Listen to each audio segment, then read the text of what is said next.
अस्सलामु अलैकुम वरहमतुल्लाहि वबरकातुहू। गुल ख़त्मी के बारे में बहुत सारे अहबाब ने इस्तफ़सार फरमाया था। उसके बारे में मैं अर्ज़ कर दूं कि गुल ख़त्मी कोई कायनात का अजूबा है नहीं, हरकतें इसकी सारी अजूबा हैं मगर यह खुद अजूबा नहीं है, इसलिए कि दुनिया में हर दूसरे या तीसरे या पांचवें बंगले में ये पाया जाता है। एज अ शो पीस इस फूल को, इस फ्लावर को, इसकी गार्डनिंग की जाती है। इसी तरीके से ये जब लाल रंग का इतना बड़ा फूल लहलहाता हुआ आता है ना, तो बार बार लगता है कि दुल्हन सामने से आ रही है, मगर इतनी सी, तो एक दुल्हन का तस्वुर आता है इसकी शक्ल को देखकर। इसके फायदे बहुत हैं, हमारे यहाँ इसको समझा जाता है शो पीस, बस फायदे भी है भाई साहब इसके। गुल ख़त्मी बहुत बड़ा एंटी कैंसर है, बात ही खत्म। गुल ख़त्मी वो तमाम अफराद जो हाई बीपी से बदतरीन परेशान है, दवा की डोज पे डोज बढ़ाई जा रहे, बीपी एक सेट होने का नाम नहीं। हाई बीपी एक चीज अगर सेट करती है, गिरा के देती है, लो करती है, तो उसकी रीजंस ऑफ लॉजिक को भी तो गिराएगी ना।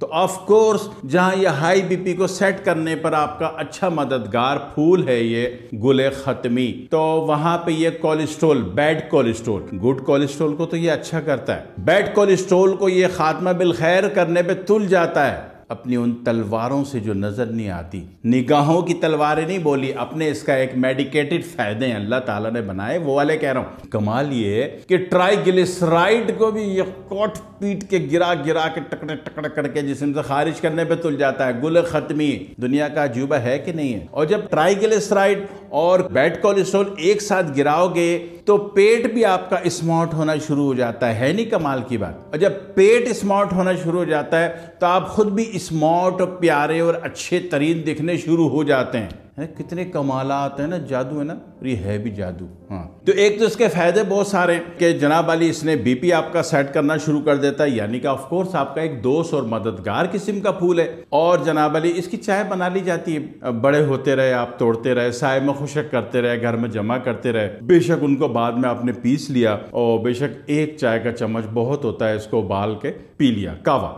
ये पूरा Vietnam, Korea, China, Indonesia, Japan, Malaysia, Singapore, Philippine, सारा इन तमाम फूलों का, फलों का कावा बना के पीता है। 954-150 किस्म के उनके घर में कावे होते हैं। हमारे यहाँ ले दे के दो ही कावे, एक काला कावा तो एक ग्रीन कावा। कमाल कर देता जनाब अली, ऐसा नहीं होता। ये दुनिया में जो चिपटी नाक कंट्रीज हैं, यहाँ तो सारे इलाज, सारे धंधे, सारे काम, सारे बेनिफिट ये अपने कावों से हासिल कर लेते हैं। हर चीज़ का कावा होता है इनके यहाँ। तो जहाँ इनके यहाँ हर चीज़ का कावा होता है, वहाँ गुल ख़त्मी का भी आला दर्जे का कावा होता है। इसी तरह देखा बंदे चिड़चिड़ापन बहुत आ रहा है, बंदे को गुस्सा बहुत आ रहा है, बीपी हाई हो रहा है या पेट के मसाइल हैं, तो ऐसी सूरतों में भी उसको गुल ख़त्मी का कावा पिला दिया जाता है। इसी तरह किसी का बीपी इतना हाई हो गया कि जनाब अली नाक से खून के फव्वारे छूट रहे हैं, हाँ जी, तो हमारी तो परेशान, फौरन जनाब एम्बुलेंस बुलाओ, हॉस्पिटल लेके जाओ, ये करो वो करो। जितना भी आपका चिपटी नाक कंट्रीज है कुछ नहीं करता।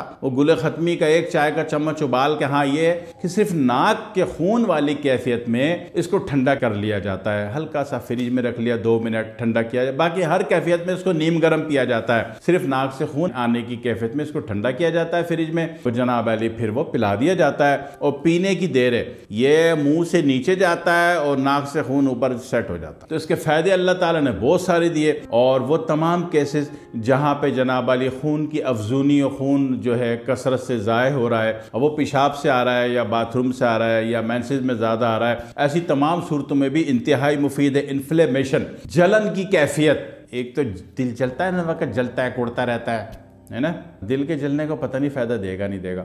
बाकी जितनी भी फिजिकल एक जलन की कैफियत है, एसिड वाली जलन कह लीजिए, उन तमाम कैफियत को ये ठंडे ठार कर देता है। इसमें ये तो सारे हो गए इसके मेडिकेटेड जितने बेनिफिट हैं वो मैं बता दूं, मगर इसका एक तिलिस्म भी होता है। तिलिस्म ये है कि अगर कोई शख्स इसका फूल तोड़ के आपके घर में ला के टेबल पे रख दे तो उसकी नीयत और अज़ाइम अच्छी नहीं है, फौरन इसको उठा के बाहर फेंकना है, याद रखिएगा, उससे नुकसान होता है। होता है, घर में लोग लड़ाई झगड़ा गुस्से की कैफियत में आ जाते हैं। तिलिस्मात की दुनिया, बेशुमार फल फूल ऐसे भी हैं ना कि वो मेडिकेटेड के अलावा जनाब अली उनका तिलिस्माती दुनिया में भी इस्तेमाल होता है। ठीक है, तो जिस तरह अनार है, अनार का दरख्त है, अनार की छाल है, अनार की कलम है, उसका भी रूहानी इस्तेमाल में आ जाता है। इसी तरह बरगद है और इसी तरह रात की रानी का पौधा है। तो इसी तरह गुल ख़त्मी भी एक रूहानी दुनिया से भी अपना एक इंट्रैक्शन रखता है। तो उसमें एहतियात सिर्फ इतनी कि कोई शख्स आया और गुल ख़त्मी का लाल वाला फूल इन्ना वड्डा उसने जनाब लहलहाती हुई छोटी सी दुल्हन